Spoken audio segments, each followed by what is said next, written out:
Okay, folks, it's your buddy Mike Messier. Just saw Monday mystery movie, Babes, I believe is the title.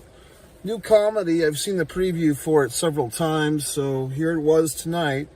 If you haven't experienced this situation, folks, basically you pay $5, AMC, movie theaters. I think Regal does this. Cinemark's getting in on the act. You go to the movie on a Monday night, 7 o'clock. Eastern Standard Time, and you don't know what movie you're going to see, and poof, there it is. And this movie was titled Babes, comedy. You got your two friends since childhood. They're both, I would say, 30-ish, 35-ish. One's on her second child as the movie begins, the birth of her second child.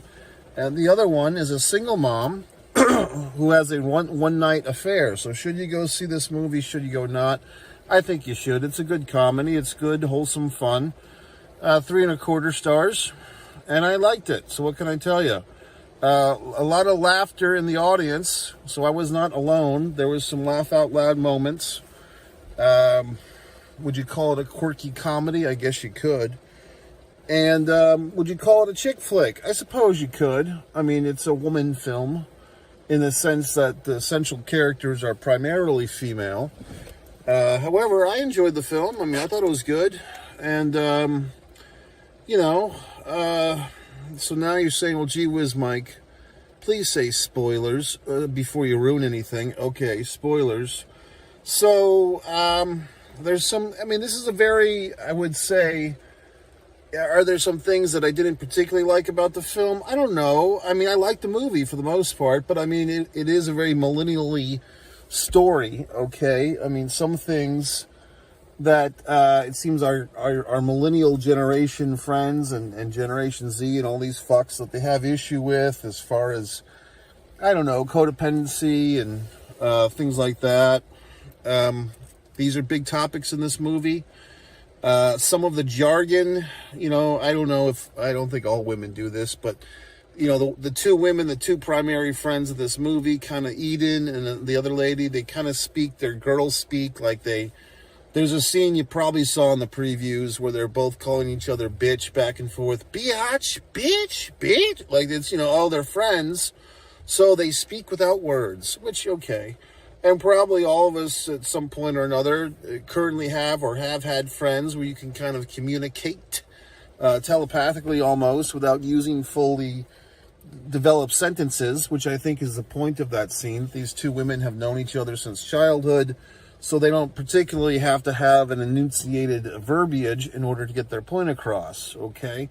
And they have their little hills and valleys, as friendships often do. People's agendas goes in different ways, and then what is friendship and what is loyalty and all that stuff.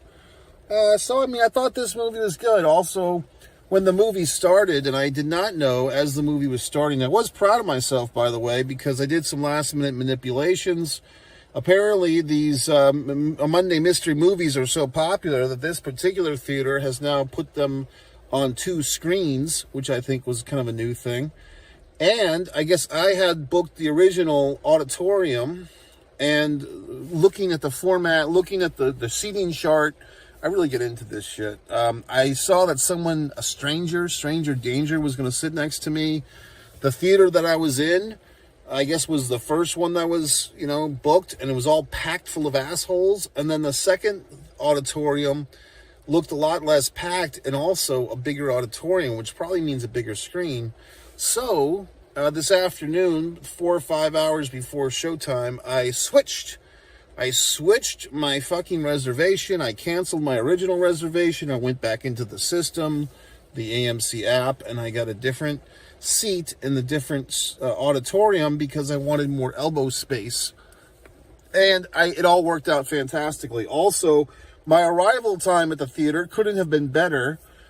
Typically, these AMC theaters give you 20 minutes of previews and shenanigans before showtime. However, I have noticed a disturbing trend with these Monday mystery movies. They don't typically have quite as many previews as a regular scheduled screening, right? So that being the case, I got to the theater. I was able to get a little exercise in, get a bite to eat, and make the scheduled showtime about 10 minutes late. I was in the auditorium. However, I still had a preview or so of enjoyment and Nicole Kidman walking around, so I saw everything that I needed. I'm not really a previews guy. I used to be like that. Like, I used to have to see all the previews. Now I see so many goddamn movies that I kind of see enough previews regardless of what I do. But the point is, I did not miss a moment of this film. And when this film began, all the opening shots of New York City, which, you know, I mean, I have mixed feelings about New York City. Nice place to visit, wouldn't want to live there, to summarize. Too many people, quite honestly. Not the quality of people, just the amount. It's just too confined for a big person like myself. But basically, the movie started and I thought, I was like, oh my God, is this like a Woody Allen comeback film? Like, Woody Allen, I mean, he's been bescooched, he's been banished, he's been pharaohed, he's his fucking stepson or whatever the fuck, they're all out to get him. His career is over.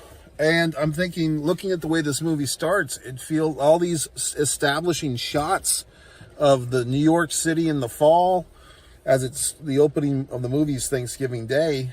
I'm like, oh boy, this is a Woody Allen comeback film. Well, it's not.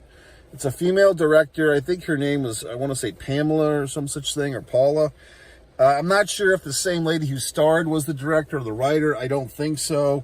It's kind of like these people who I don't know who the fuck they are, quite honestly. So I don't know if these are like the hot young voices in comedy, if they're all from, you know, comedy, wherever the fuck, in Chicago or some such thing. Like, probably people that are famous from a TV show that I don't watch. You know, like Orange is the New Black or some other show that I don't watch. But these people were all very funny. And you have kind of like the dynamic of, I don't want to say Laurel and Hardy. That's a little bit basic, you know, like the big and tall friend and the short, petite friend or some such thing. But you kind of have that dynamic. The Earth Mother friend, she's got the two kids. She's got the kind of, I don't want to say simp husband, but kind of the simp husband. You know, like that's one character in this movie, if you've seen it at this point, I would maybe tweak a little bit. I thought the husband character, like if there was ever a chance in this movie to kind of have a character who was a little less fucking understanding, and maybe just for the point of making conflict in a film, not to say that all men are assholes or whatever the fuck, but just to have like some dynamics here, because I did feel at times there was a little bit of a lack of conflict in this movie. Yes, it's a comedy, and yes, we're not talking about nuclear war. We're just talking about people getting older and having kids and all these responsibilities and yada yada, fucka. But I thought there could be a little more conflict, and maybe that husband character could have provided some of that. Maybe, I mean, I guess the biggest conflict, and like I said, spoilers, is that Claude, the father of this child, is deceased. He dies, but even like the way that they kind of announced his death was kind of interesting. These twin sex, you know, fucking disease test guys, you might have seen that in the preview. They kind of just offhandedly mentioned that our Claude there has died. And then I've talked about this in other film reviews, when like a character typically at the end of the movie is like having like that, they're looking off into the distance and they're thinking about all these wonderful and magical things or eventful things that happened in their lives, which just happen to be in the movie. And so as an audience, we get a little clue into their brain because we get to see the fucking flashback montage of things we've seen for the last hour and a half or 2 hours in the movie. And I find that to be a very trite, very simpleton way of doing things. Well, this movie does it like within the first 25 minutes. Because as soon as our heroine there, Eden, finds out that Claude is deceased, she has like these flashbacks to their one-night stand that produced this child inside her womb. And it's like, oh wow, we're already doing that? We're already having like the fucking flashback montage 25 minutes into this movie? So that would be my, you know, artistic thing I didn't particularly care for. Like I said, we could have had a little more antagonism. I mean, the two women having a fight, just about boundaries and about who's family and who's not. It was a funny scene when Eden says, like, she's ripping on the woman. She's like, I've known you twice as long as your husband. And, you know, your Timothy, your 2-year-old son, I've known you longer than him. And Madeline, her new ass, like the infant child of this woman. That was a very funny thing. People in the auditorium were laughing. Like I said, there was some laugh out loud moments here. So I can't really argue with this film. I mean, for what it is, it's the millennial generation, whatever the fuck's, millennials coming of age, having children, dealing with the anguish, all that horse shit. I thought it was good. I mean, you know, and some of these fine folks who've been making these wonderful comments, I mean, I'm not going to ignore your fucking comments, but I will say, some of you are like, well, can't you just go to the movie and enjoy it? Well, shit for brains. If you've been watching my goddamn reviews, I give most films 3 stars or more out of 5. But if I don't like something, whether it's Dune 2 or whatever the fuck, I will tell you about it. But this one, for what it is, and I tend, you know, in full disclosure, I tend to like movies that are self-contained, that don't need a goddamn tree of sequels, okay? Or, oh, you need to jump into this fucking universe. It's a little bit, it's like, that's when you get into marketing and advertising, folks. That's when you get hooked like a fish to see all these goddamn movies. But for this, I like movies that are self-contained. Here's your 90-minute slice of life of these people in New York City. Here's their relationships. Here's their horse shit. I like that, okay? I don't need a whole fucking web of films, okay? It's too much. And it's marketing, your marks, if you just sign on for watching all these movies that just, you have to watch 20 movies to enjoy one of them. I mean, you're the fucking mark, not me, okay? So in any goddamn event, I like this film, Babes, whatever the fuck.